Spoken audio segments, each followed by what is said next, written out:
परमेश्वर के महिमा हो कि परमेश्वर ने हमारी मदद की है। फिर से प्रभु की उपस्थिति में बैठने के लिए मैं प्रभु का हृदय से धन्यवाद देता हूँ। आप लोगों की निरंतर प्रार्थनाओं के लिए भी मैं प्रभु का हृदय से धन्यवाद देता हूँ। एक दो प्रश्न पूछते हुए इस अध्ययन को हम जारी रखेंगे। परमेश्वर के मन में हमारे बारे में एक उत्तम योजना है और उसके बारे में वचन में क्या लिखा है। परमेश्वर सच में आपके बारे में, मेरे बारे में परमेश्वर की एक बहुत ही उत्तम योजना है और उस योजना के अंतर्गत हमारे जीवन में क्या होना चाहिए।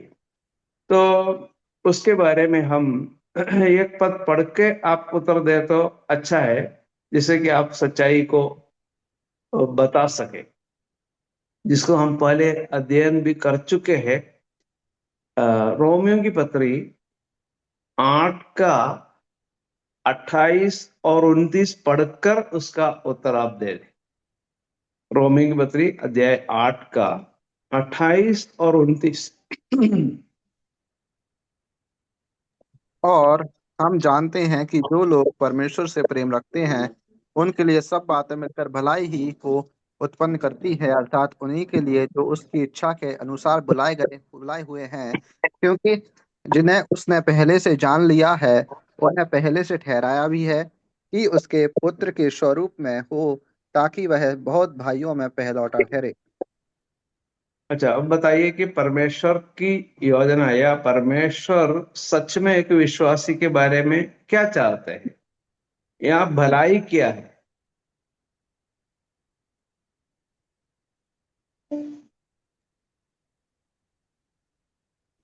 जो लोग परमेश्वर से प्रेम रखते हैं वो बातें मिलकर भलाई उत्पन्न करती हैं।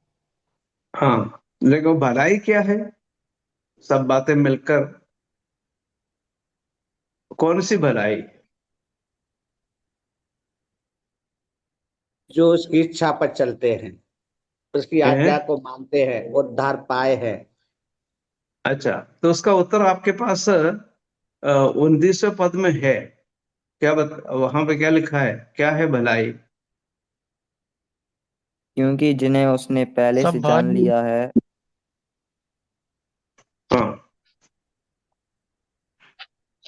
कि- क्योंकि सब जिन्हें उसने भाइयों पहले में से जान पहलौठा लिया है ठहरे। उन्हें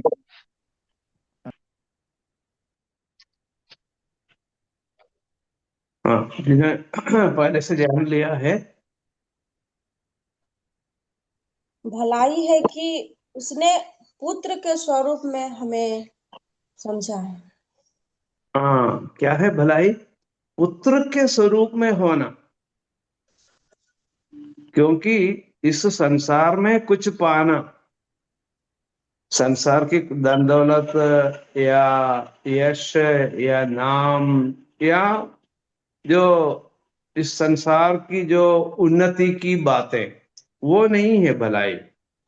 कई लोग ऐसा सोचते हैं, लेकिन भलाई क्या है? उसके पुत्र के स्वरूप में होना, यीशु मसीह के समान होना, इस संसार में यीशु मसीह के समान होना। और एक दिन हम प्रभु यीशु मसीह के पास पहुंच जाएंगे यीशु मसीह के समान, पूर्ण रीति से हमारी आत्मा, प्राण और देह तीनों प्रभु यीशु मसीह के समान पूर्ण रीति से हो जाएंगे। तो ये परमेश्वर की उत्तम योजना है और परमेश्वर चाहते हैं कि हम उसके समान हो जाए। क्या कोई छोटी बात है क्या? नहीं, बहुत बड़ी भलाई है।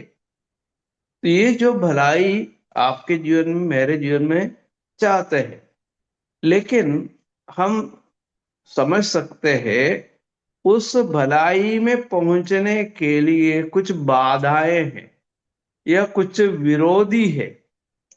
कुछ विरोधी है। कौन है? कौन कौन है हमारे विरोधी? कोई बता सकते हैं हमारे विरोधी कौन कौन है?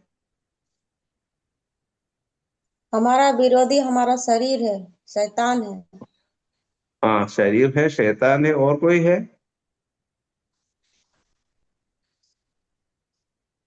पाप।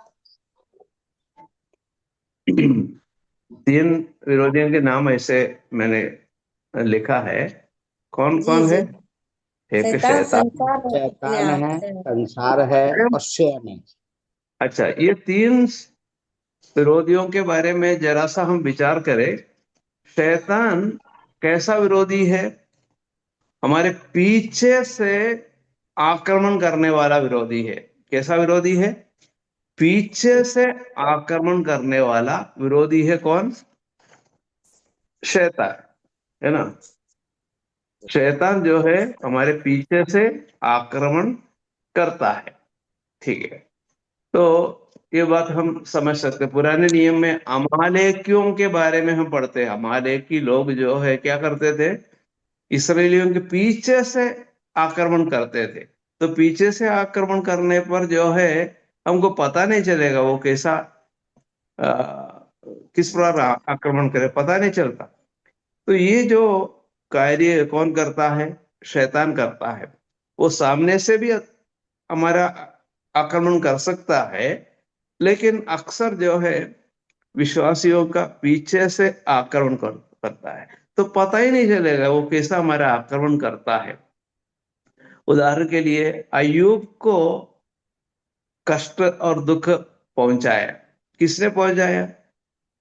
आपको मालूम है कि पीछे किसने काम किया? शैतान ने काम किया। तो ये अय्यूब को पता चला क्या ये शैतान काम कर रहा है? हैं? नहीं। शैतान जो है पीछे, पर्दे के पीछे रहकर जो है सब कुछ किया, और परमेश्वर को जो है गलत रीति से कार्य करने के लिए उसको समझाया। तो परमेश्वर की अनुमति जरूर थी, लेकिन उसने अनुमति मांगी और उस अनुमति के बारे में अय्यूब को पता नहीं चल। ठीक है, उस संबंध में बहुत सारी बातें हम विचार कर सकते हैं। तो शैतान को अपन मोटे तौर पर समझ सकते हैं कि वो पीछे से आक्रमण करने वाला है। अच्छा, दूसरा है विरोधी संसार। संसार के बारे में हम क्या समझते हैं? वो चारों ओर के विरोधी है। कौन? संसार, है ना। चलो, ये हो सकता है कि आपके पड़ोसी हो, आपके गांव के रहने वाले हो, शहर के रहने वाले हो, अलग अलग धर्मावलंबी हो, या पार्टी वाले हो। मतलब संसार जो है चारों ओर है। कहीं भी आप जाए तो मिल जाएगा ये संसार, कहीं भी मिल जाएगा। ठीक है, संसार मात्र लोग नहीं है, लोगों के द्वारा जो जो सिस्टम है, जो रीति है, जो जो बातें बनाई गई है, वो सब हमारा विरोध करता है।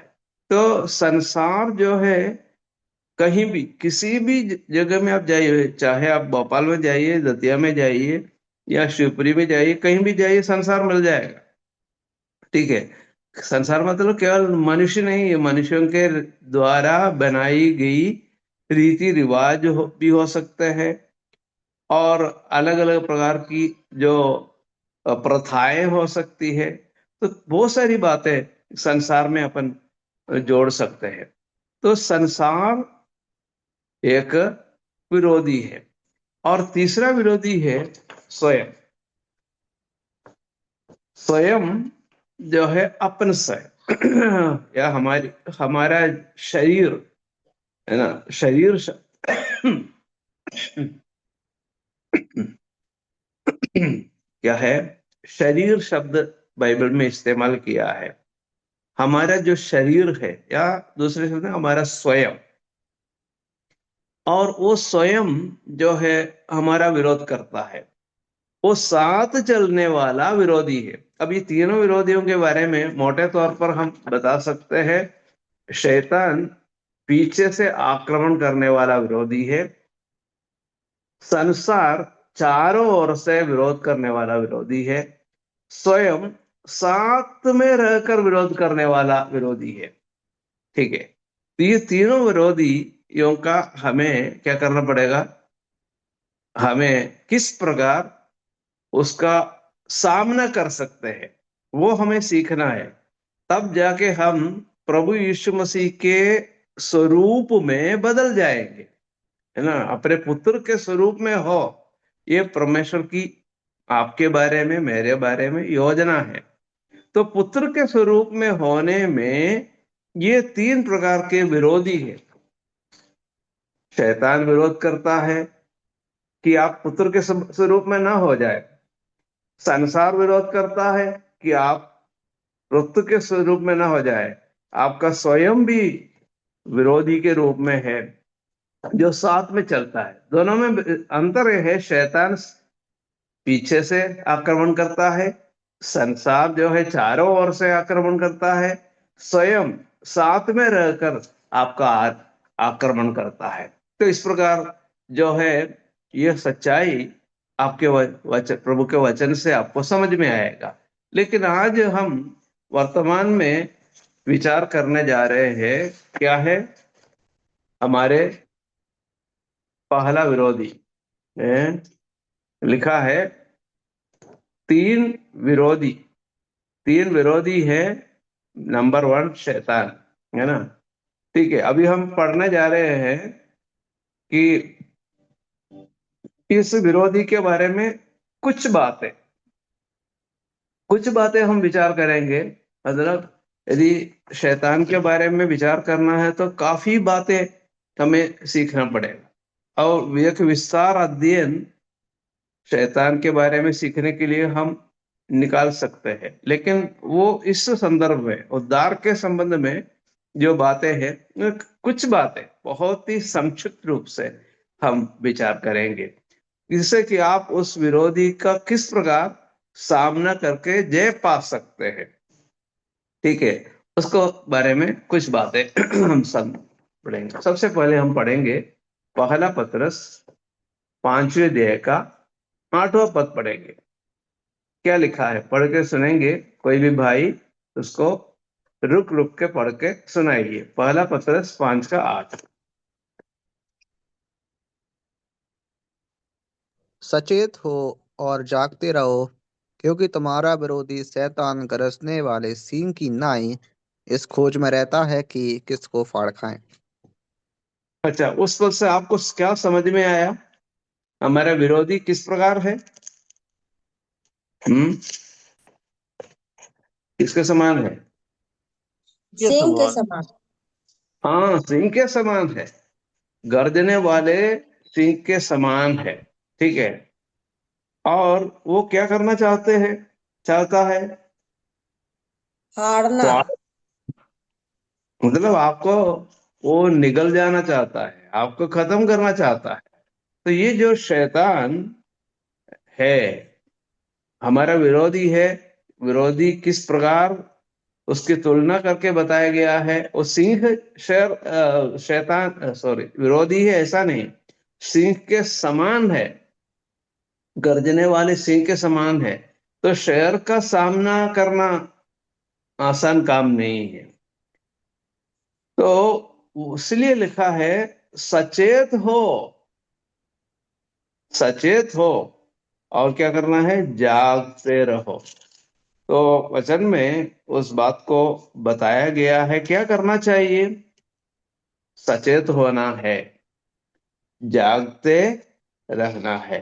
यदि आप सचेत नहीं है, आप अपने मसीह जीवन के बारे में आप ध्यान नहीं करेंगे, तो क्या हो सकता है, शैतान क्या कर सकता है, आपका सामना करके आपको जो है फाड़ खा सकते हैं। तो इसलिए हमें इस विरोधी से बचना है, तो अपने आप सचेत होना चाहिए। हर बात को आप लापरवाही से उसको देखें, अरे कोई बात नहीं, कुछ नहीं होगा, ऐसा आप सोचेंगे तो ये शैतान जो है आपको अपने वश में कर सकता है, आपको खत्म कर सकता है। ध्यान देने की जरूरत है ना। परमेश्वर ने अपने वचन के द्वारा हमें बताया हमें क्या करना चाहिए, क्या नहीं करना चाहिए। सचेत रहना है और जागते रहना चाहिए, ध्यानपूर्वक देखते रहो कि वो क्या करता है, उसमें हमें क्या करना चाहिए। उदाहरण के लिए पुराने नियम में यूसुफ यूसुफ को जो है अपने वश में करने के लिए और उसका जो जीवन को भ्रष्ट करने के लिए एक स्त्री पीछे पड़ी हुई थी। आपको मालूम है यूसुफ की स्वामिनी थी। यूसुफ के स्वामी का नाम है पतिपर। पतिपर की पत्नी जो है पीछे पड़ी हुई थी। प्रतिदिन रोज वो उसको गलत काम के लिए उस्काती थी। और आपको मालूम है यूसुफ के बारे में, यूसुफ ने एक बार भी झुकने को तैयार नहीं था। एक बार भी। याद रखना, वो सचेत था, वो जागता रहता था कि इस स्त्री से मुझे किस प्रकार बचना है।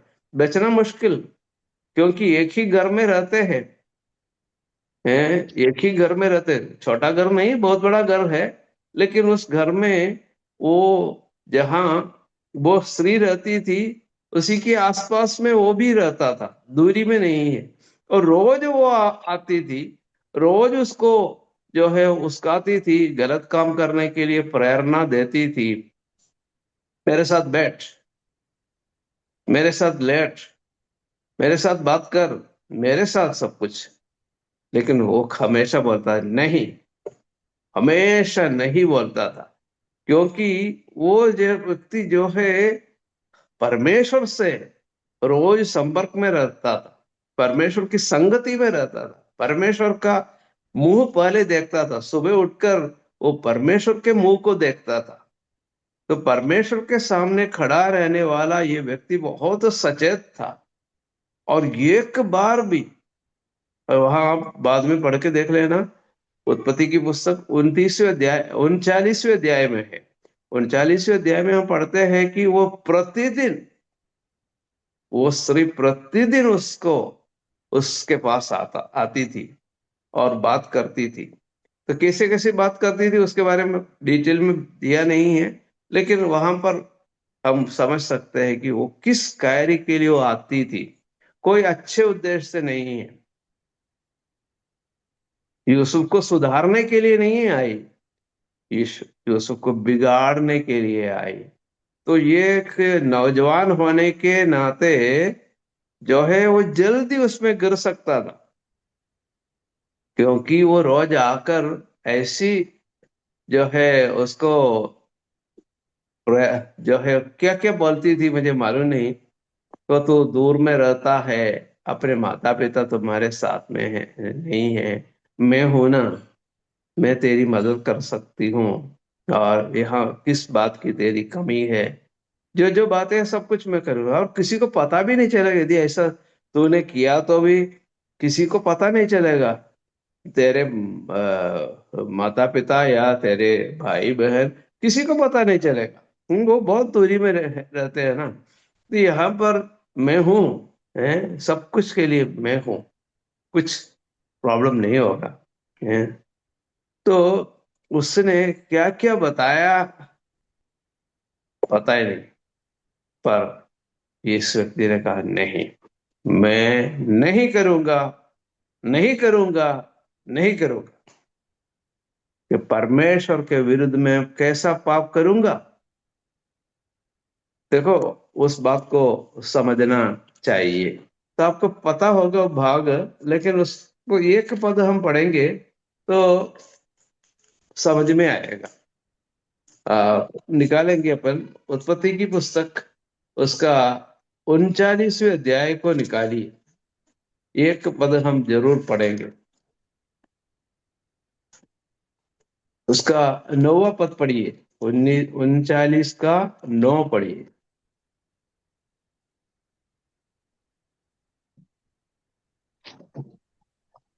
इस घर में मुझसे बड़ा कोई नहीं, और उसने तुझे छोड़ जो उसकी पत्नी है मुझसे कुछ नहीं रख छोड़ा। इसलिए भला मैं ऐसी बड़ी दुष्टता करके परमेश्वर का अपराधी क्यों बनूं? देखो उसको तर्क सुनिए, क्या बोल रहा है वो, है बोल रहा है कि इस घर में मुझसे बड़ा कोई नहीं। यूसुफ और ऊंची पदवी में है, ठीक है, मुझसे बड़ा कोई नहीं है। और क्या बोलता है, उसने तुझे छोड़, जो उसकी पत्नी है, मुझसे कुछ नहीं रख छोड़ा, इसलिए भला मैं ऐसी बड़ी दुष्टता, ये क्या है, व्यभिचार जो है, क्या है, बहुत बड़ी दुष्टता है, या परस्त्री गमन, यहां परस्त्री गमन है। परस्त्री गमन बहुत बड़ी दुष्टता है। किसी स्त्री का मोह करना बहुत बड़ी दुष्टता है। परमेश्वर के वचन में 4 ऐसे पाप है जिसके बारे में बताया गया है कि बहुत बड़ी दुष्टता है। एक व्यभिचार है, फिर मूर्ति मीटिंग में पूजा, रुपये का लोभ है, फिर कौन सा है, अबे फिर हल्ला क्या ना है, कर रहा था। की अभिलाषा। ये 4 प्रकार के पाप बड़ी दुष्टता के या बड़े पाप के लिस्ट में या सूची में रखा गया है। तो यहां पर वही बात बता रहा है। ये जो यूसुफ जो है, कभी बाइबल नहीं पढ़ा, फिर वो कभी किसी बाइबल स्कूल में नहीं गया, इस प्रकार ऑनलाइन मीटिंग में भी कभी अटेंड नहीं किया, लेकिन ये कहां से उसको समझ में आया? उसको समझ में आया उसके पिताजी ने, उसके पिताजी ने उसको समझाया होगा, उसको सिखाया। जब वो 17 साल तक वो जब घर में रहता था, उस समय पिताजी ने क्या क्या उसको सिखाया होगा, और उसके कारण वो कभी बाद में बिगड़ा नहीं।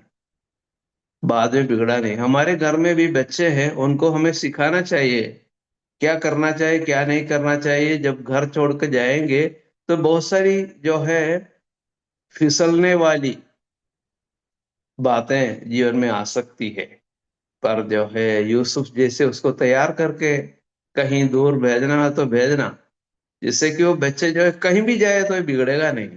उसका सर्वोत्तम उदाहरण है यूसुफ।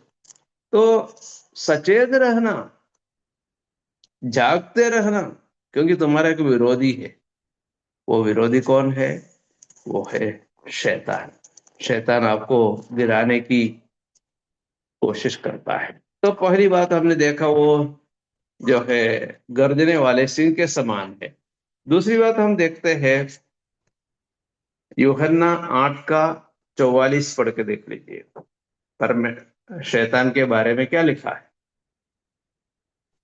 यूहन्ना रचित सुसमाचार 8 का 44। तुम अपने पिता शैतान से हो और अपने पिता की लालसाओं को पूरा करना चाहते हो। वह तो आरंभ से हत्यारा है और सत्य पर स्थिर ना रहा, क्योंकि सत्य उसमें है ही नहीं। जब वह झूठ बोलता तो अपने स्वभाव ही से बोलता है, क्योंकि वह झूठा है वरन झूठ का पिता है। अच्छा, कौन सी अच्छी बात बताई गई है शैतान के बारे में? लिखा है, तुम अपने पिता शैतान से हो और अपने पिता की लालसाओं को पूरा करना चाहते हो। उसके बारे में फिर क्या लिखा है? वो तो आरंभ से हत्यारा, शैतान आरंभ से हत्यारा है। और दूसरी बात तो बताया गया है, वो सत्य पर स्थिर न रहा, सत्य पर स्थिर न रहा,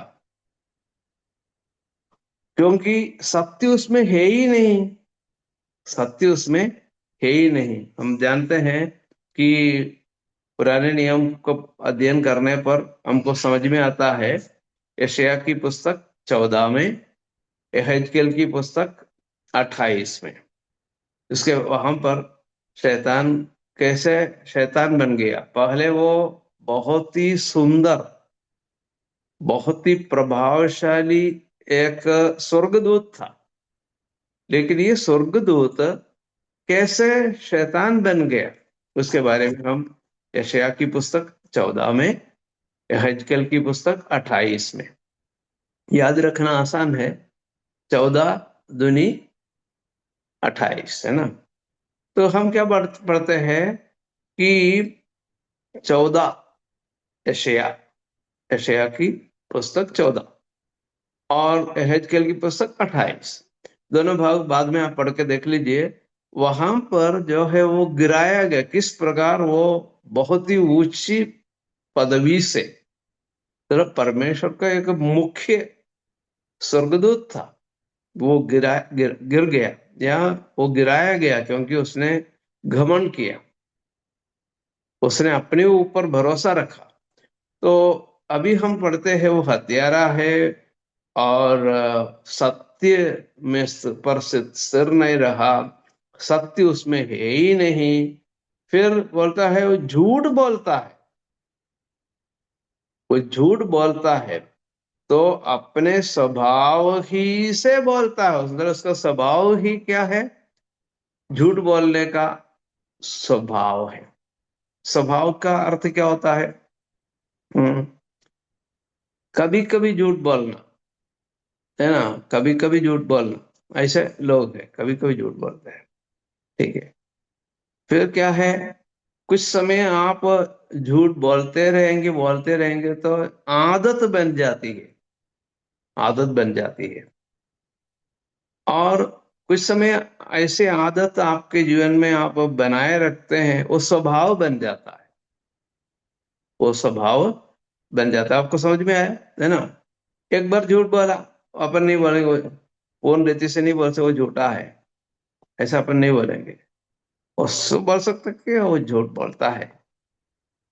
फिर उसका आदत, मतलब झूठ बोलना उसकी आदत हो जाती है, और बार बार रोज झूठ बोलना, कुछ भी कोई भी बात हो तो झूठ बोलता है ना।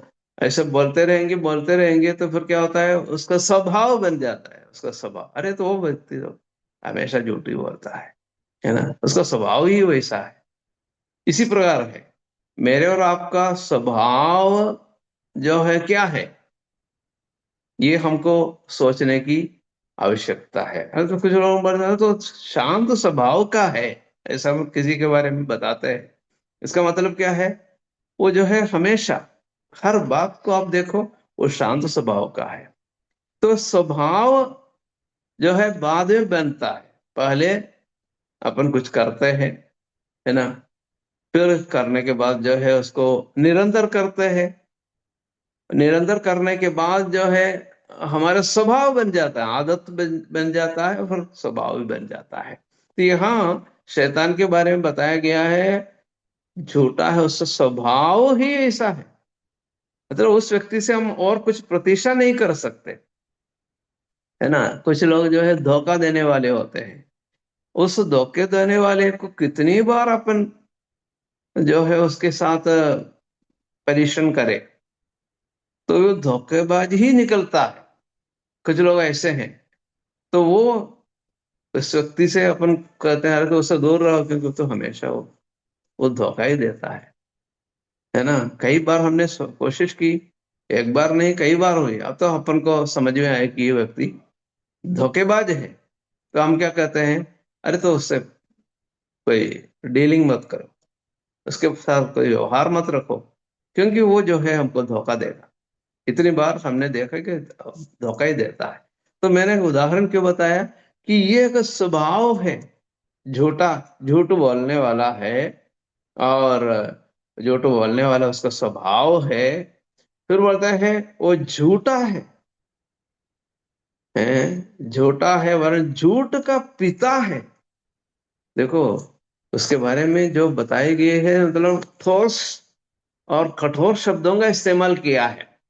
तो हमको समझना चाहिए हमारा विरोधी किस प्रकार का है। उससे कुछ सच निकलेगा, है ना, कुछ कभी उससे कुछ सत्य निकलेगा ऐसा अपन प्रतीक्षा नहीं कर सकते। ये है उसकी विशेषता, है ना। करेला कभी मीठा होगा, भले पक जाए तो भी मीठा नहीं होता है ना।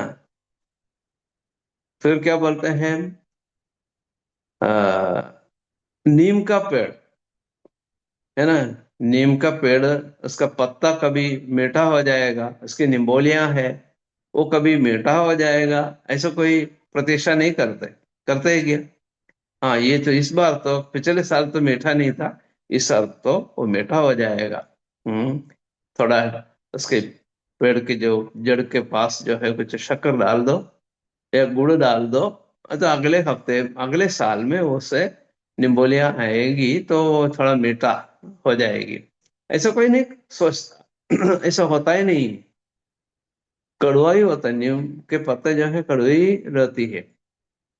तो उसी प्रकार इसका स्वभाव है, वो झूठ बोलता है, वो झूठा है और झूठ का पिता है ना। झूठ का पिता आपको समझ में आएगा, उससे जो निकलता है वो कब हमेशा कड़वापन निकलेगा। तो इसलिए इस बात को समझ रहे हैं, हमारे स्वर्गीय पिता कैसा है, बड़ा प्रेमी है, सत्य है ना। हम यूहन्ना सुसमाचार 3 अध्याय में पिता परमेश्वर के बारे में लिखा है, सत्य है, परमेश्वर पिता सत्य है। यीशु मसीह ने यूहन्ना सुसमाचार अध्याय 14 में बताया, 14 का 6 में, मार्ग सत्य और जीवन में ही हो। पिता परमेश्वर सत्य है, प्रभु यीशु मसीह सत्य है।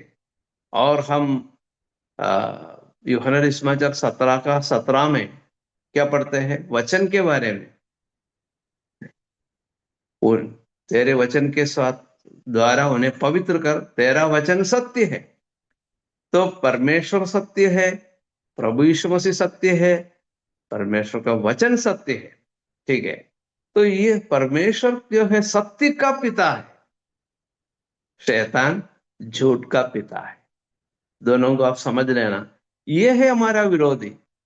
सत्य बोलना उसको आता नहीं है, वो आए उससे, वो सत्य बोलेगा ऐसा आप सोचे तो भी नहीं आएगा, वो हमेशा झूठ बोलने वाला है। तो ये हमने देखा कि वो झूठा है और झूठ का पिता है। और तीसरी बात हम देखने जा रहे हैं, कहाँ लिखा है, 2 कुरिन्थियों 4 का 4 में, उसके बारे में क्या लिखा है।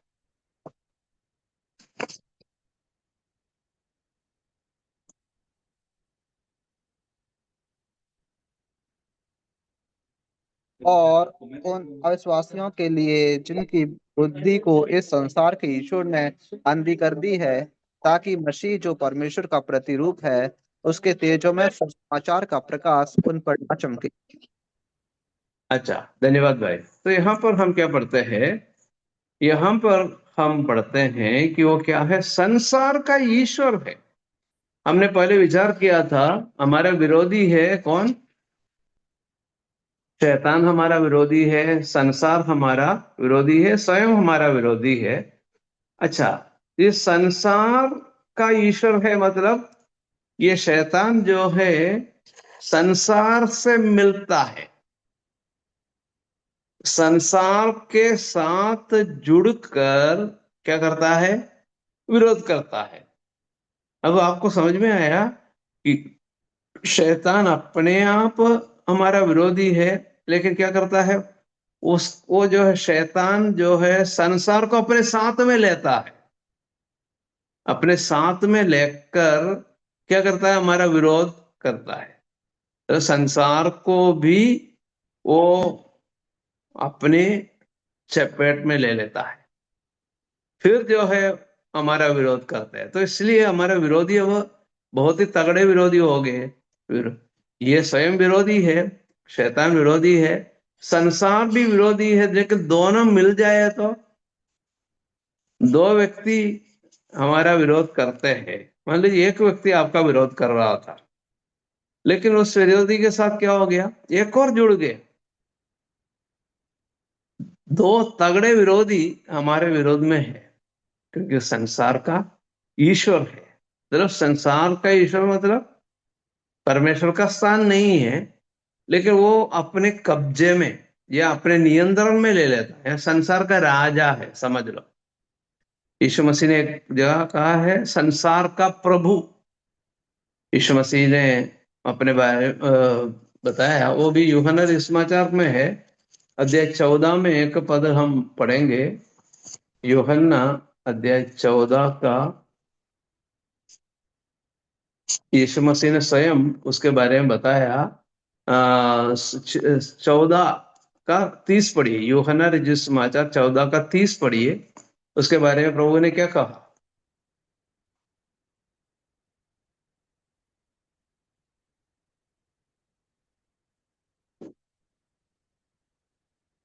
यूहन्ना 14 30वां पद। और मैं अब से तुम्हारे साथ और बहुत बातें ना करूंगा, क्योंकि इस संसार का सरदार आता है और मुझ में उसका कुछ नहीं। हाँ, यहां लिखा है संसार का सरदार। संसार का सरदार कौन है? शैतान है। यह दूसरे शब्दों में संसार का प्रभु। और संसार का प्रभु क्या करता है? हमने दूसरा कुरिन्थियों में देखा था, ये संसार का प्रभु क्या करता है?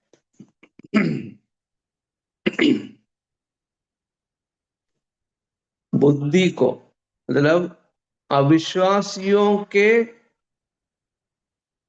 लिए जिनकी बुद्धि का इस संसार के ईश्वर ने अंधी कर दी है, मतलब अविश्वासियों की बुद्धि को अंधी करने का काम है, कौन करता है? शैतान करता है। तो इसलिए आप वचन सुनाइए, कई बार सुनाने के बाद भी उद्धार नहीं होता है। इसका मतलब ये नहीं कि वचन नहीं सुना। कई लोगों को हम वचन सुनाते हैं, कई लोगों के पास हमने नया नियम दिए या बाइबल दिए, लेकिन क्या बोलता है? अरे कुछ समझ में नहीं आ रहा है। मैंने भी कई लोगों से प्रश्न किया कि ये हिंदी भाषा में नहीं है क्या? आपको समझ में नहीं आ रही है? हिंदी भाषा तो है, पर उसमें क्या लिखा है वो समझ में नहीं आ रही, ऐसा बोलता है ना। हमारे पास दतिया में एक राजा भाई है, आप सब जानते होंगे। बहुत ही प्यारा व्यक्ति है, अच्छा व्यक्ति है। तो उसको मैंने भी एक बार वचन सुनाया था। वो अपने सभी कार्यों में भाग भी लेता है, मतलब ऐसा लगता है कि वो विश्वासी है। ऐसे ही प्रकृति, मुझे अभी मालूम नहीं, वो विश्वास में आया नहीं, मुझे उसके बारे में मुझे कुछ जानकारी नहीं है, लेकिन कुछ साल पुरानी बात है। तो बहुत ही अच्छा, मतलब अपने जितने भी कार्य है सब में वो शामिल होता होता था। तो अभी विश्वास में आया नहीं आया?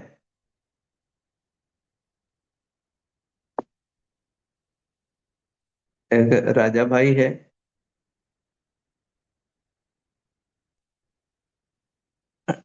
ठीक है, उस बात को छोड़िए, आपको मालूम है विश्वास में आया नहीं आया।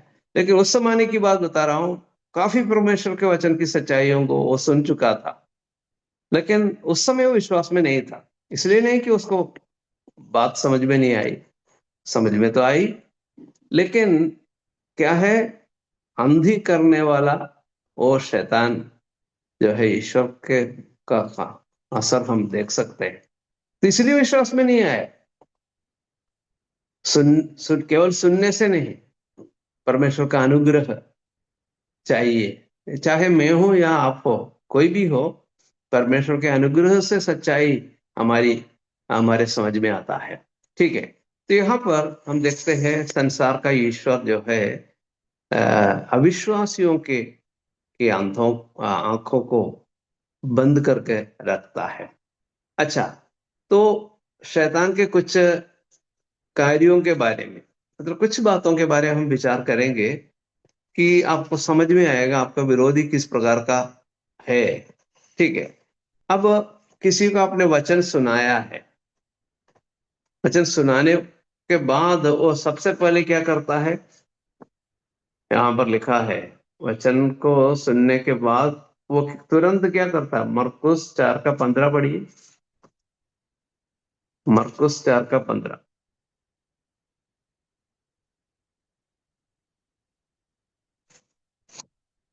हाँ पढ़िए, जो मरकुस 4:15। जो मार्ग के किनारे के हैं, जहाँ वचन बोया जाता है, ये वे है कि जब उन्होंने सुना तो शैतान तुरंत आकर वचन को जो उनमें बोया गया था उठा ले जाता है। अच्छा, यहाँ पर हम क्या पढ़ते हैं? वचन किसका है? मेरा और आपका नहीं है, परमेश्वर का वचन है। और वचन जो है, जब मन में बोया जाता है ना, लिखा है वचन बोया जाता है, ये वे है कि जब उन्होंने सुना तो शैतान क्या करता है? तुरंत आकर वचन को जो उनमें बोया गया था उठा ले जाता है। कितना समय लगता है उठाने में?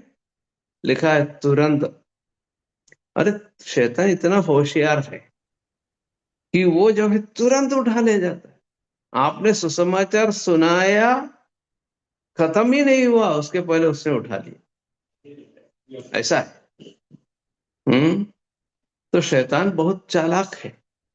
हाँ, जैसे आप सोचते हो वैसा नहीं है। इसलिए अपन बोलते सुसमाचार सुनाना है तो बड़े प्रार्थना के साथ सुनाना है, बड़े प्रार्थना की आवश्यकता है, प्रभु के अनुग्रह की, पवित्र आत्मा की सहायता चाहिए। इसलिए प्रभु ने अपने चेलों को भेजने के कहा, पहले कहा तुम जो है सामर्थ पाओगे, यरूशलेम को छोड़ के मत जाना, कि तुम वहां रहो और तुम सामर्थ पाओगे, पवित्र आत्मा तुम पर आएगा और तुम सामर्थ पाओगे, और तुम जो है क्या करोगे? यरूशलेम में, सारे यहूदिया में, समरिया में और दुनिया संसार के छोर तक मेरे गवाह होगे। ऐसा प्रभु ने क्यों कहा? तो कारण यह है कि सामर्थ्य के बिना नहीं होती। आपको पवित्र आत्मा की सामर्थ्य की आवश्यकता है, प्रचार करने के लिए हो या जीने के लिए हो। पर पवित्र आत्मा की सामर्थ्य के बिना आप जी नहीं सकते, प्रचार नहीं कर सकते, प्रार्थना नहीं कर सकते, पारिवारिक जीवन अच्छे से जी नहीं सकते। पवित्र आत्मा की सामर्थ्य की जरूरत है, और उसी प्रकार परमेश्वर के अनुग्रह की भी जरूरत है। अनुग्रह के बिना आप कुछ नहीं कर सकते। और वचन, वचन में बड़ी ताकत है, और इस वचन को के बाद समझना चाहिए। बहुत सामर्थी वचन है क्योंकि परमेश्वर का वचन है, लेकिन उस सामर्थी वचन को मन से जैसे बोया गया वैसे उठा ले जाता है। कौन? शैतान। ऐसे ही लिखा है ना, जब उन्होंने सुना तो शैतान तुरंत आकर वचन को जो उनमें बोया गया था, ऐसा नहीं कि नहीं बोया गया। आपने भी वचन बहुत सुनाया, मैंने भी बहुत सुनाया, लेकिन बोया जाता है वो क्या करता है? आपने तो बोया, आप बौके वापस घर पे आ गए, उसके पहले उसने उठा लिया, उसने उठा लिया। कौन उठाता है? शैतान उठाता है। तो इसलिए पहली बात क्या है, वो अंधी कर देता है कि वो नहीं सुने। कई ऐसे देश है इस संसार में, ऐसी कई देश है जहां पर वचन सुनाना ही मना, बाइबल हाथ में रखना ही भी बहुत बड़ा अपराध है। ऐसे कुछ राष्ट्र है, उस राष्ट्र का नाम लेना नहीं चाहता, है ऐसा कुछ राष्ट्र, वहां पर बाइबल हाथ में रखना भी दंडनीय अपराध है। यदि आपके घर में भी बाइबल हो तो क्या करना? वहां पर जो है आपको जो है दंड मिलेगा। तो बाइबल साथ में रखना भी मुश्किल ऐसे जगह है, क्योंकि वहां पर शैतान ने ऐसा अपने कब्जा जमाया है कि क्या है, वहां पर ये भी मना, बाइबल हाथ में रखना भी मना है। लेकिन ये शैतान का काम है। दूसरी बात हम देखते हैं, सुनने के बाद तुरंत उठा ले जाता है। यदि सुन लिया तो फिर तुरंत उठाना शैतान का काम है। और मान लीजिए आपने विश्वास भी किया हो, अगला काम उसके पास है। क्या करता है? 2 कुरिन्थियों 11 का 3 पढ़िए, फिर 14 पढ़िए। वो क्या करता है? 2 कुरिन्थियों 11 का 3 फिर 14। और परंतु मैं डरता हूं कि जैसे सांप ने अपनी चतुराई से हव्वा को बहकाया, वैसे ही तुम्हारे मन उस सिधाई और पवित्रता से जो मसीह के साथ होनी चाहिए, कहीं भ्रष्ट ना किया जाए। हाँ, और यह कुछ अचंभे की बात नहीं, क्योंकि शैतान आप भी ज्योति मार्ग स्वर्गदूत का रूप धारण करता है। अच्छा, तो शैतान आया किसके पास? आदम के पास। आदम के पास आया तो आदम को, सॉरी, हवा के पास आया। तो हवा के पास आकर जो है, क्या क्या बताया है आपको मालूम है? जो उत्पत्ति की पुस्तक 3 अध्याय में लिखा है, आकर पूछा, क्या पूछा? हम्म क्या पूछा उससे? उत्पत्ति की पुस्तक 3 अध्याय निकालिए, 3 अध्याय का 3रा पद पढ़िए, उत्पत्ति 3 का 3 पढ़िए, क्या पूछा उसने?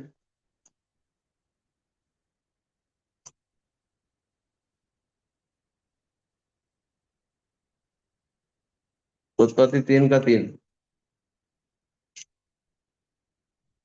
और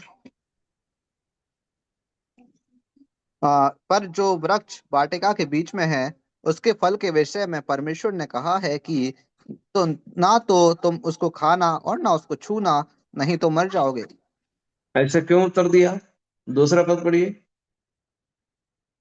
स्त्री ने सर्प से कहा, इस वाटिका के वृक्षों के फल हम खा सकते हैं। पहला पद पढ़िए। यहोवा परमेश्वर ने जितने वनेले पशु बनाए थे, उन सब में सर्प धूर्त था। और उसने स्त्री से कहा, क्या सच है कि परमेश्वर ने कहा कि तुम इस वाटिका के किसी वृक्ष का फल ना खाना? हाँ, लिखा है, ये सच है। ये सच है क्या? कि परमेश्वर ने कहा तुम इस वाटिका के किसी वृक्ष का फल ना खाना। अरे इतने सारे वृक्ष परमेश्वर ने बनाया है, अरे तुम कैसे जो है अभागे लोग हो, मना कर दिया है मत खाना। क्या ये सच है क्या? हम्म नहीं खाना, ऐसा प्रभु ने कैसा, कैसा परमेश्वर है तुम्हारा परमेश्वर है? सब कुछ खाने को मना कर दिया है, इतना सब कुछ अच्छे अच्छे वृक्ष बनाए और अच्छे अच्छे फल भी बनाए, उसके बाद भी क्या बोलते हैं? मना कर दिया। सिर्फ पूछा कि क्या सच है कि परमेश्वर ने कहा तुम इस वाटिका के किसी वृक्ष का फल ना खाना? तो प्रश्न किया, शंका, संदेह उत्पन्न कर गया, सच में ऐसा था क्या? वो झूठ का पिता है, इसलिए जो है क्या किया, उसने जो है बहकाने की कोशिश की। फिर 4 पढ़िए, 3 का 4 पढ़िए। तब सर्प ने स्त्री से कहा, तुम निश्चय ना मरोगे। तुम ना निश्चय न मरोगे। क्या परमेश्वर ने ऐसा कहा था क्या? निश्चय न मरोगे। 2 का 17 पढ़िए, 2 का 17।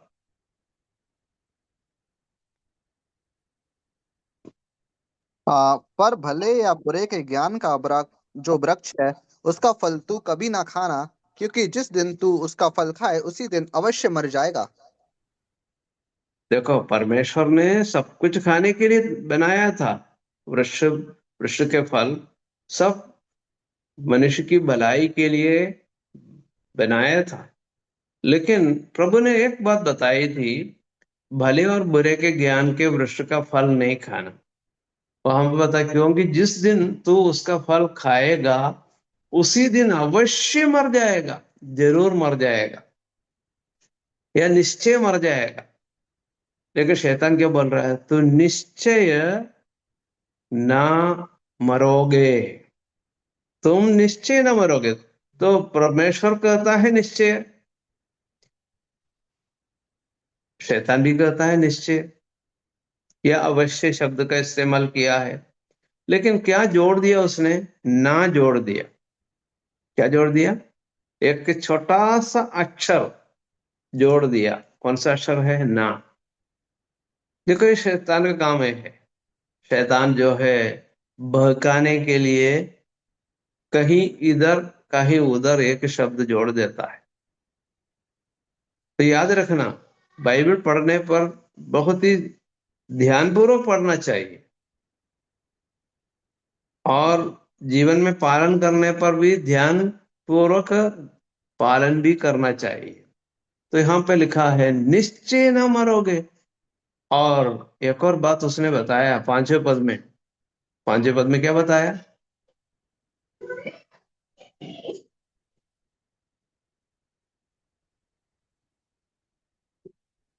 3 का 5। 3 का 5। वरन परमेश्वर आप जानता है कि जिस दिन तुम उसका फल खाओगे उसी दिन तुम्हारी आंखें खुल जाएंगी और तुम भले बुरे का ज्ञान पाकर परमेश्वर के तुल्य हो जाओगे।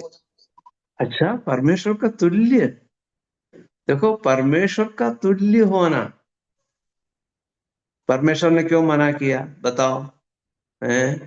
तो अभी हवा से वो पूछ रहा है क्यों मना किया, मालूम है तुझे? तुम परमेश्वर के तुल्य हो जाओगे, इसलिए मना किया। इसका मतलब है तेरी भलाई परमेश्वर नहीं चाहता। तेरी भलाई नहीं चाहता या तुम्हारी भलाई नहीं चाहता परमेश्वर। देखो, परमेश्वर कैसा परमेश्वर है जो आपके जीवन में कोई भलाई नहीं चाहता, इसलिए मना किया है ना?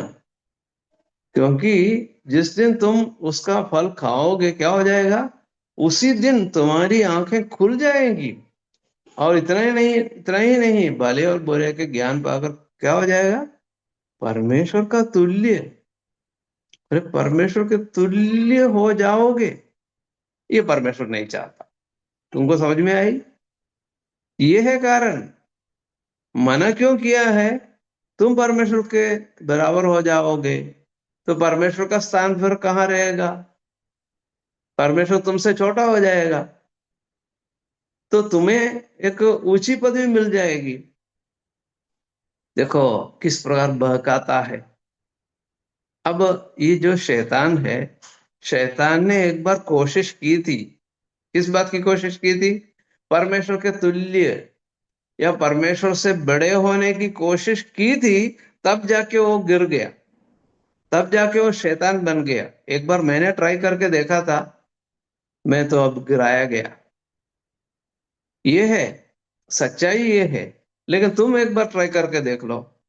अब मैं तो फेल हो गया, तुम ट्राई करो, देखो उसे कैसी विडंबना है ना? आपको साइकिल चलाना नहीं आता तो आप किसी से बोल रहे तुम साइकिल चला के देखो। आपको तैरना नहीं आता और किसी को आप तैरना सीखो, है ना? उस प्रकार की बात नहीं। उससे एक बहुत ही जघन्य पाप यहाँ कर रहा है। मतलब परमेश्वर के तुल्य हो जाओगे, इसका मतलब परमेश्वर के ऊपर भी उसने आरोप लगाया। क्या आरोप लगाया?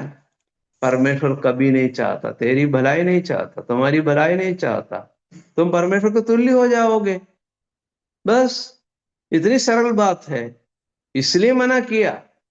देखो, बहकाने की तरीका आप विचार कर लीजिए। और हमने दूसरा कुरिन्थियों 3 का 14 में देखा था, वो कैसे आता है? ज्योतिर्मय स्वर्गदूत के समान, ज्योतिर्मय स्वर्गदूत के समान वो आता है। तो फिर जो है किसी को कोई शंका नहीं होगी, है ना? किसी का वो सांप के रूप में आपके पास आया तो आपको समझ में आएगा, हाँ देखो शैतान है ना? लेकिन सांप के रूप में नहीं आएगा। कैसे आएगा?